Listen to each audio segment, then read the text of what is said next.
Ako. Amdiya. Saan kita? আসসালামু আলাইকুম ভাই, কেমন আছেন? ওয়ালাইকুম আসসালাম ভাই, আলহামদুলিল্লাহ ভালো আছি। গরু কয়টা লই আইছেন তখন? ভাই গরু লই আইছি তিনটা গরু লই আইছেন। দাম কত হইছে? দাম এটা 85-90 চলের ভাই দাম। এখন আমরা দাম চালাম ভাই 1,10,000। 1,10,000 জি ভাই।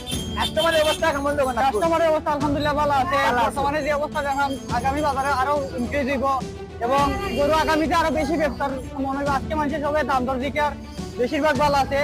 আর আশা করি যারা কৃষক আছেন তারা অনেক লাভবান হইবা গরু ফালিয়া, এবং যারা ভালো গরু নিতে চান তারা দেশি গরু দেখে নিবা। বিদেশি গরু আছে, বাইরের গরু আছে, তারা এটা গাছনি দিলায় মানে বেশি ভালো হইতে নাই। যারা নিতে চান ক্রেতাও বিক্রেতাও নিবা, দেখে নিবা। আপনি তিনটা লই আইছেন না? জি ভাই, একটা রইছে। জি। কত লে করে ব্যস্ত? এটা 1,00,000 একবারে